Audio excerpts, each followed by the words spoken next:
Կառավարման փորձագետին ցնցում է կառավարության ծրագրի ու կատարման ընթացքի հաշվետվության անգրագետ փաթեթավորումը։ Ֆորմատը պահպանված չի, բովանդակությունը ինք արդեն չի կարող որակով լինի։ Դպրոցական շարադրության տեսք ունեն որոշ գերատեսչությունների հաշվետվությունները։ Տես մարդիկ ամբողջ տարվա մեջ իրենց գործունեությունը էս մի քանի տողն է։ Անվտանգության խորհրդի գրասենյակին օրինակ ընդամենը 155 բառ է պետք եղել կառավարության հնգամյա ծրագրի մասին հաշվետու լինելու համար։ Վերջին պարբերությունները այն մասին են, թե ինչու նախատեսված միջոցառումները չեն էլ կատարվել։ Միջոցառումների չկատարման, այդ թվում սահմանված ժամկետում չկատարման պատճառները։ Հաշվի առնելով աշխարհաքաղաքական մարտահրավերների բնույթը, նպատակահարմար են գտել ազգային անվտանգության ռազմավարության լրամշակումը հետաձգել։ Всё, չեն անում։ Հիմա թե այս մարմինը ինչով պետք է զբաղվի, չգիտես։ Մի տարի է, իրանք ի սկզբանե հիմա ըստ իրենց հաշվետվության ոչ մի բանով չեն զբաղվել։ Որ մարմինը մենք որ նայենք եւ կառավարությունում հաստատված ծրագիրը, մենք կտեսնենք, որ այն ինչ որ պլանավորել էին անել, կամ արել են մի 10-20%-ով, կամ ընդհանրապես բան չեն արել։ Եվ իրենք այդ տեքստերը լրացրել են ինչով ուզում են։ Իսկ ինչու է դա այդպես, որովհետև հայտնի մարդը ասում է կառավարությունը ես եմ։ Կառավարությունը ես եմ։ Ինքն է, ինքն ինչ ուզում գնում այնտեղ։ Կառավարությունը ինքնագործունեությամբ է շատ հարցերում զբաղվում։ Կառավարությունը անում է գործողություններ, ծախսում գումարներ, որի համար լիազորություն չի ստացել ազգային ժողովից կնշանակի Հայաստանի Հանրապետության քաղաքացուց, բայց դա հետևանք է նրա, որ Փաշինյանը ուզուրպացրել է իշխանության բոլոր թևերը։ Շրջադարձային, դարակազմիկ։ Շրջադարձային ու դարակազմիկ է անվանում Փաշինյանը իր կաբինետի վերջին 5 տարիների աշխատանքը։ Ու ոչինչ, որ 2021-ի ծրագրով նախատեսված էր վերացնել ծայրահեղ աղքատությունը։ Հաշվետվությամբ հաջողվել է ընդամենը 1.4%-ից 0.6-ի իջեցնել ծայրահեղ աղքատության մակարդակը։ Բազմաչափ աղքատության մեջ Հայաստանում ապրում է հատկապես երեխաների շրջանում է շատ ծանր Հայաստանի Հանրապետության երեխաների 60-ից 70%-ը, սա ասում եմ միջազգային կառույցների հրապարակած ցուցանիշներից։ Սոցիալական ոլորտում նախորդ 5 տարվա ընթացքում մենք կներենք, կարող ենք ասենք, որ մենք չեմպիոն ենք։ Չեմպիոնի երկրում աղքատությունը շարունակում է մնալ բարձր մակարդակի վրա։ 3.7 միլիարդ դոլար մենք 2018-ից ի վեր պարզապես տվել ենք մեր քաղաքացիներին։ Այս սենց հաշվել ենք անկանխիկ եղանակով ու տվել ենք հազարավոր քաղաքացիների։ Մենք 13.3 միլիարդ Հայաստանի Հանրապետության քաղաքացիներին փող ենք տվել, որ իրանք իրանց տները նորոգեն, հարգելի գործընկերներ։ Աշխարհի որ երկրի, որ կառավարությունն է քաղաքացուն փող տալիս, որ մարդը իր տունը ռեմոնտ անի, հասկանում եք։ Բա սրա համար ենք հեղափոխություն արել, այո, սրա համար ենք հեղափոխություն արել։ 327.4 միլիարդ դրամ, այս սենց հաշվել ենք, սենց ենք հաշվել, ու տվել ենք կոնկրետ 327.4 միլիարդ դրամ։ Կարծեք ձեր գրպաններով եք անում, ձեր գրպանի պարունակությամբ եք անում, բա հանրության փողն է, բայց հանրության փողն է, պետք է հանրության վրա ծախսեք, ուրիշ բան որ պետք է գնահատենք, որքանով եք արդյունավետ անում, այստեղ դուք ոչ միայն արդյունավետ չեք անում, դուք խայտառակ անարդյունավետ եք անում, խայտառակ, եւ եթե որոշակի դրական ցուցանիշներ կա ու փորձում եք դա բազմապատկելով ներկայացնել, թե հայ հարայ ժողովուրդ ձեր երջանկությունը եկավ, դա այդպես չէ։ Մեգա նախագծերից եք խոսում, չգիտեմ, խոսում եք տարբեր միլիարդավոր ներդրումների մասին։ Դուք ինձ մի հատ ցույց կտաք, ես մեր քաղաքացին, ինչին նայելով պիտի վստահ լինի, որ մեգա նախագծեր կարաք անեք։ Ասֆալտին ձեր, այդ տիեզերքի թանգարանի դիմացի ասֆալտը տեսել եք, տիեզերական մասշտաբի փոսեր են։ Խոստանում էիք փոքր ու միջին բիզնեսի մասնաբաժինը հնայում հասնել 55%-ի։ Շատ հրաշալի թիրախ, հրաշալի, որովհետև փոքր ու միջին բիզնեսը ցանկացած երկրի զարգացման ողնաշարն է։ Ունենք 20%-ից ավելի թերակատարում։ Եվ հիմա թիրախավորում եք քաղաքական ուժերին, ովքեր որ այս նպատակը դրած իրանց առաջ նախընտրական քարոզություն են իրականացնում։ Հիմնել 3 արդյունաբերական գոտի, քանի գոտի է ստեղծված, 0։ Կամ ներդնել գյուղատնտեսական մշակաբույսերի ամբողջական ապահովագրության բոլոր մարզերում, 0։ Դե համար էլ այսօր գյուղացիական տնտեսություններն ու գյուղացիների մասով ելել եք ինչ-որ հեքիաթներ եք ներկայացնում, այս հենց աջակցության ծրագիրն եք, սա ձեր խոստումներն են, օդից չեմ վերցրել։ Տենայք, արդեն քանդվում է։ Նույն տեղից վերցրած խոստումներից մինչև 2026 թվականը կառուցել, հիմնանորոգել կամ վերանորոգել առնվազն 300 դպրոց, 500 մանկապարտեզ եւ նախակրթարան։ Տենայք, մերիսյանի լավա հանենք մեկի։ Այս հանենք մեկի գլխին չընկնի։ Ըստ հաշվետվության, աշխատանքները ավարտվել են ավելի քան 102 դպրոցում եւ շուրջ 280 մանկապարտեզում ու նախակրթարանում։ 300 դպրոց եւ 500 մանկապարտեզ քարոզչական փուչիկը շատ վաղուց պայթել է։ Կառուցվել եւ հիմնանորոգվել են ընդամենը 102-ը։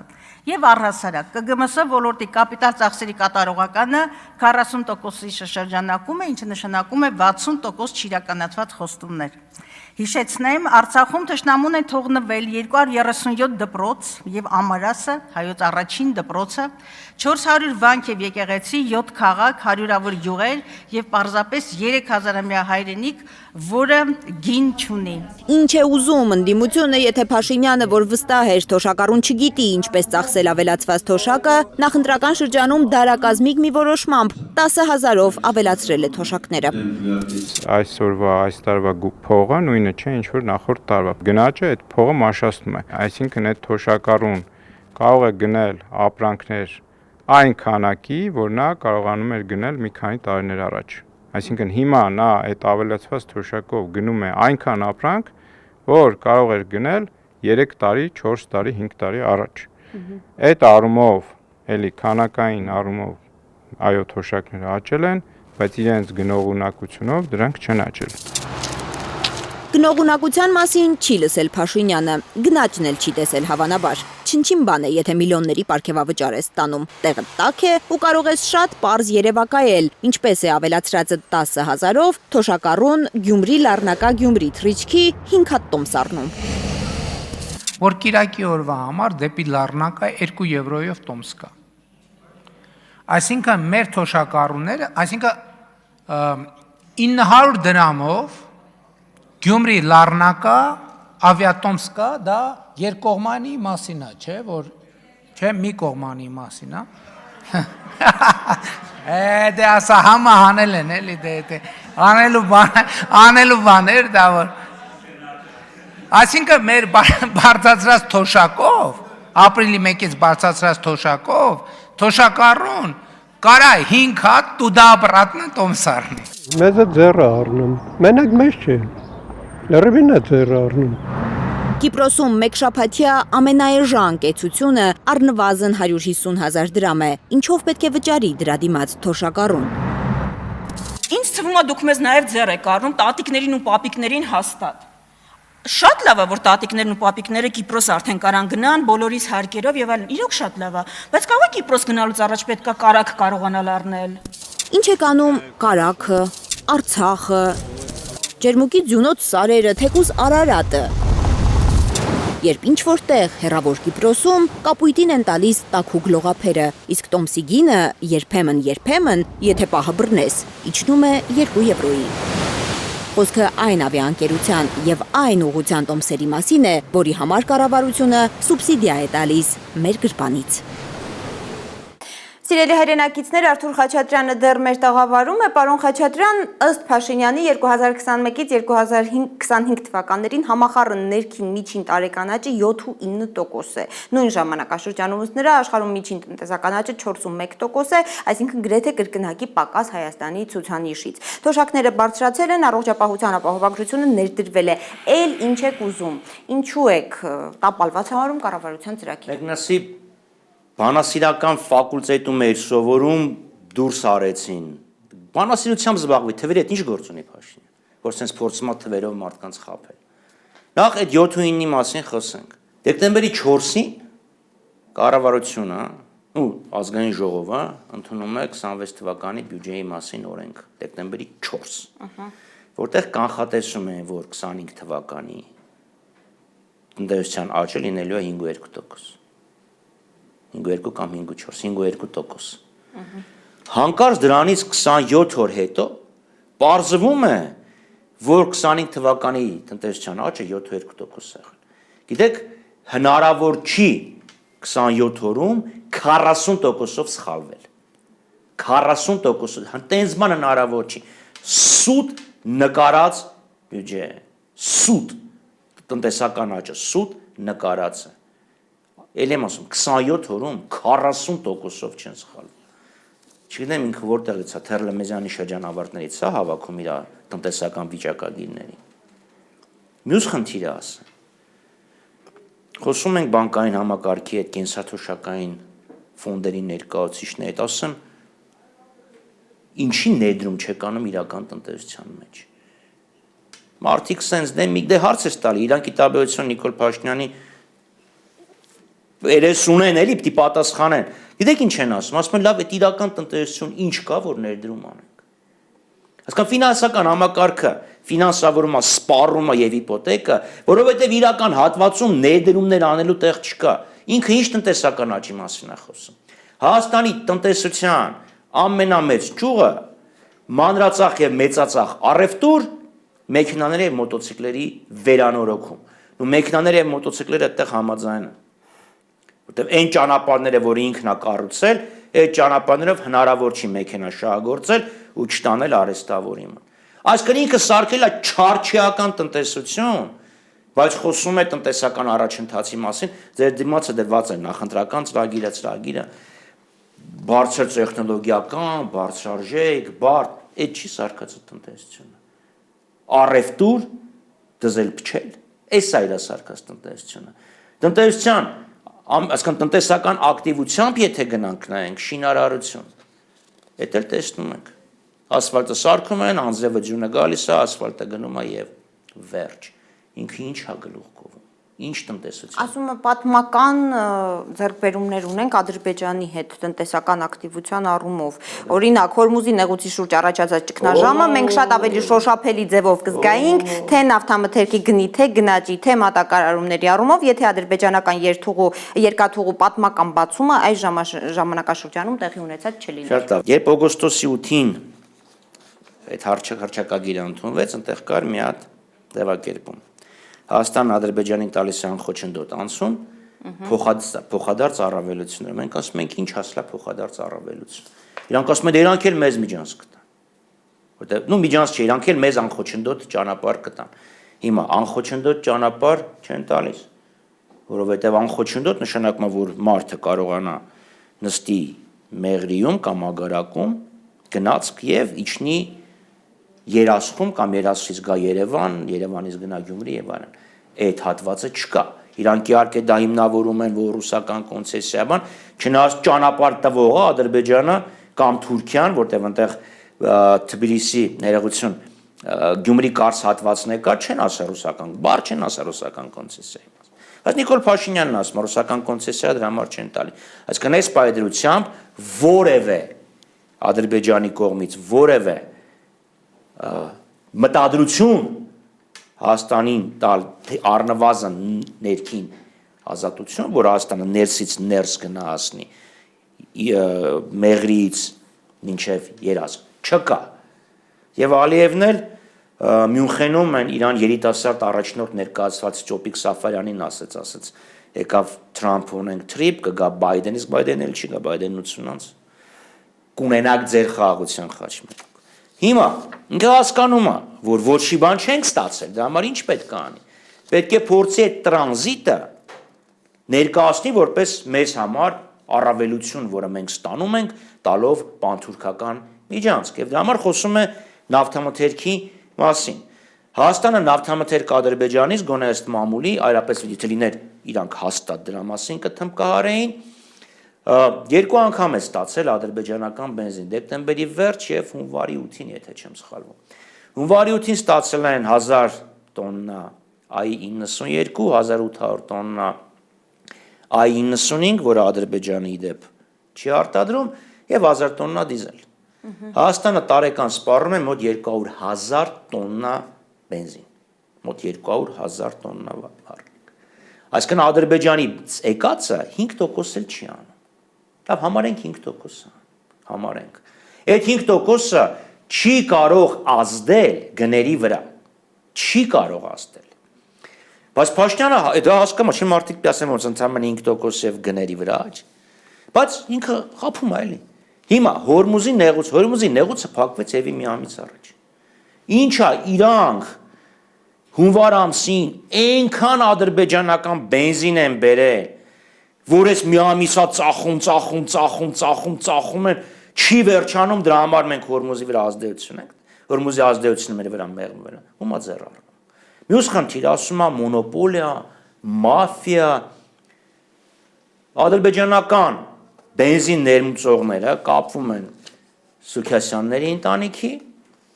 եւ Ալեքսանյանների ընտանիքի հետ։ Բա ինչ մաֆիայի դեմ ենք պայքարել, մոնոպոլիայի դեմ ենք պայքարել։ Դե հիմա ասում են ում ոտքն ենք բռնել, դուք էլ բերեք, ուրիշ բիզնեսմեններն էլ թող բերեն։ Թող բերեն, բայց չեն բերում։ Չէ՞։ Այսինքն նույն վաճառքը ցանցերն են, նույն ծավալներն են, բա դու ո՞նց ես մաֆիայի եւ մոնոպոլիայի դեմ պայքարում։ Այսինքն ինքը փորձում է այդ մի կաթիլ, այս մի բաժակ բենզինը, որտեվ համատած այն ծավալների դա մի բաժակ անդամ է։ Ներկայացնել որպես մի հատ աշխարհացունց երևույթ, որ մենք պետքա չոքենք Ալիևի շնորհակալություն հայտնենք, որ այդ բենզինն է մեզ ծախել։ Այսինքն ինքը դրանով ինչ է ուզում անի, փորձում է մի կողմից այդ ձախողումը ուրեմն արդարացնի, բանցիկներ կապի այդ ադրբեջանական բենզինի գնով, մյուս կողմից էլ ես չեմ բացառում, որ ասի դե տեսեք, եթե ադրբեջանական նավթ եկավ, մենք այլևս մաֆիա չունենք, ադրբեջանական զապթիեներն է, ժանդարմներն է թող գան, որ փողոցում կարգ ու կանոն ունենանք։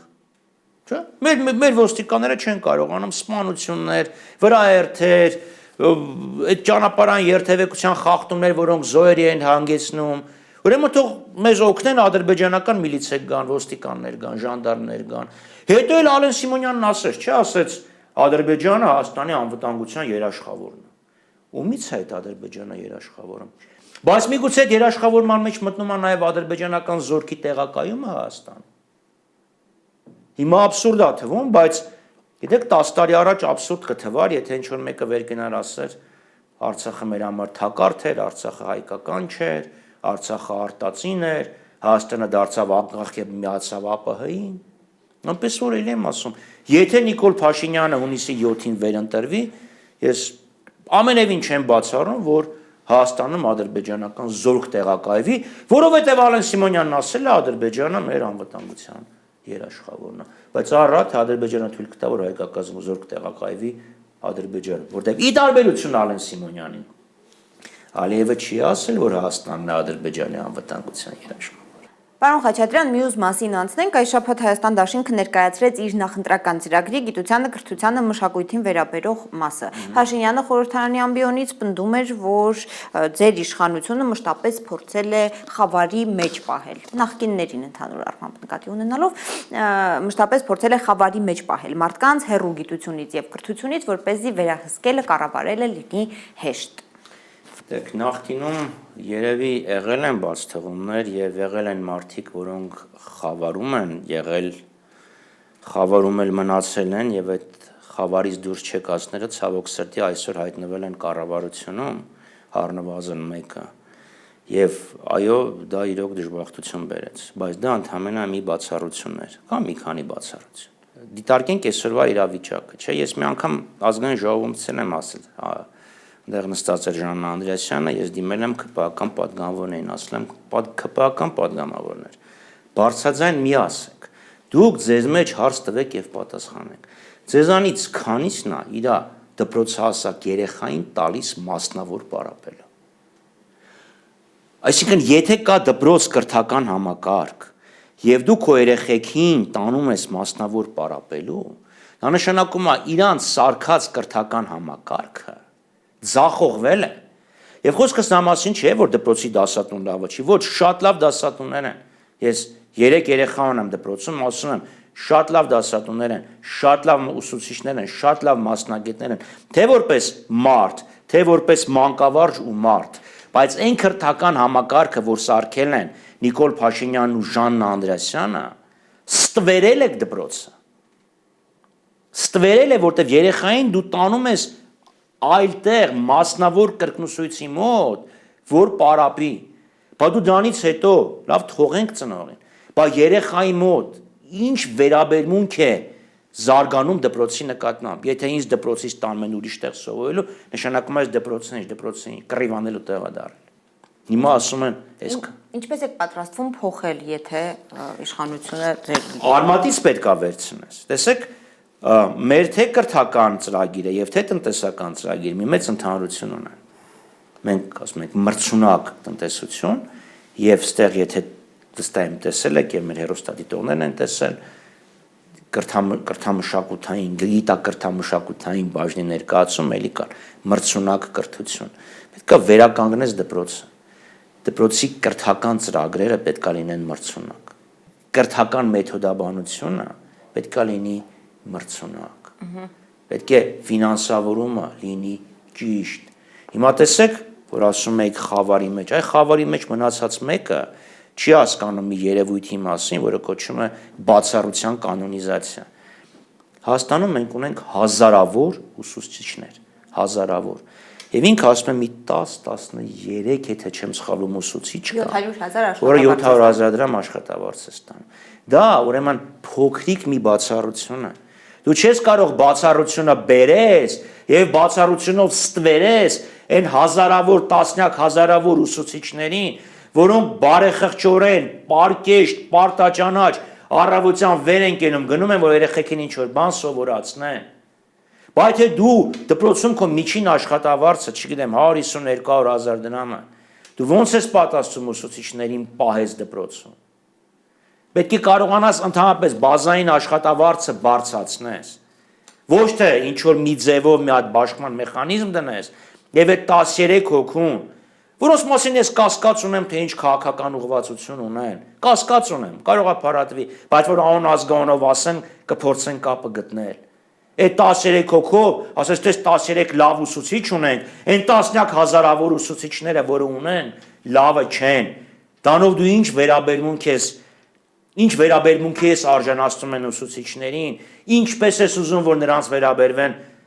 ցավոք սրտի փոքր երեխաները եւ ցավոք սրտի ծնողների մի մասը։ Մյուսը գյուղական դպրոցները։ Դու որ փակում ես դպրոցը, ինչ լուծում ես առաջարկում։ Ասում ես չենք փակել, ավերակներ են եղել։ Ով ասեց ավերակներ են եղել։ Ես ամեն օր աշխատանքից գնում եմ գործի Քոչար փողոցով։ Դպրոց կա ավերակ էր, Նիկոլ Փաշինյանի ժամանակ ավերականգնվել։ Բազմաթիվ դպրոցներ են կառուցվել, բազմաթիվ պետական բյուջեով, Հայաստանամայկական հիմնադրամի միջոցներով։ Հիմա ասում է գնացել եք, մուրացել եք, տեսեք բյուջե, ավելի լավ է մարդկանց դնես հարկերի տակ ճզմես, ավելի լավ է որփի նման դռնեդուռ ընկնես, կլանչես մուրացկանի նման, պարտք վերցնես պետությունից, կլանչես այսպես լացելով համաշխարհային բանկ, եվրոպական բանկ, ասիական բանկ, չգիտեմ որ գրողի ցավի բանկ, կլանչես այսպես որ դպրոց կառուցես, թե հայերի ներուժ օգտագործես դպրոց կառուցելու համար։ Էս է ինքը բարձրագույն կրթությունը։ Ցավոտ մի տեղ, ցավոտ մի խնդիր։ Ակադեմիական քաղաք։ Ես էլի մի անգամ ազգային ժողովում ասեցի, ինձ ասեք մի երկիր, որի մայրաքաղաքում բուրջ չպետք է լինի։ Տենց մի երկիր, ԿՊԱ-ականներից մեկը ասես Բուրկինա Ֆասո։ Այդտեղ ես իր այդ համաձայն եմ։ Բուրկինա Ֆասոյում կարող է չլինի, բայց իրանք ուզում են Բուրկինա Ֆասո սարքեն Հայաստանը։ Գիտեք, մեր կրթական համակարգը ոնց ուրեմն ուսանողների թիվը մի քիչ էապես պակաս է, դասախոսներ կան։ Ամբողջական դրույթ չեն կարողանում ապահովել։ Դրա համար շատ բուհեր հրավիրյալ դասախոսների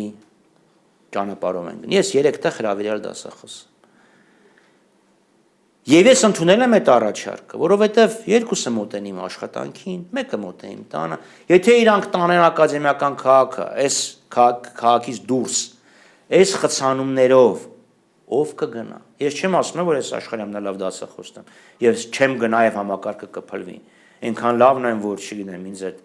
մեռնելուց 3 բուհ կտանեն, կդնեն, հետո կթաղեն։ Բայց տենց իմ նման հազարավոր դասախոսներ կան։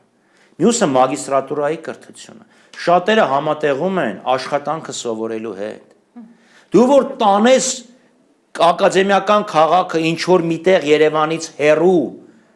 քանի հոգի այդ երեխեքից կգնա եւ մագիստրատուրան կսովորի։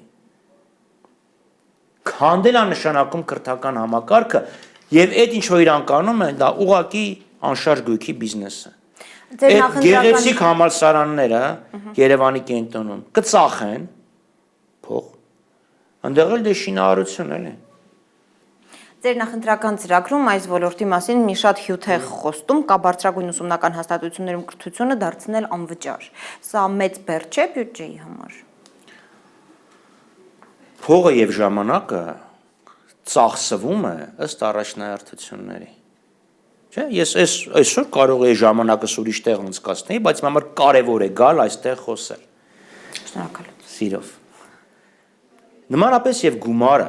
չէ, թե մարդը ասում է իմ համար իմ երեխաները ամենակարևորն են, բայց երեխային կրթություն տալու փոխարեն ծխում եւ խմում է եւ գումար է խաղում եւ կորցնում է, քանի գրոշ արժի իրախոստումը, թե վայ իմ երեխան մեռնի մեզ իմ երեխան։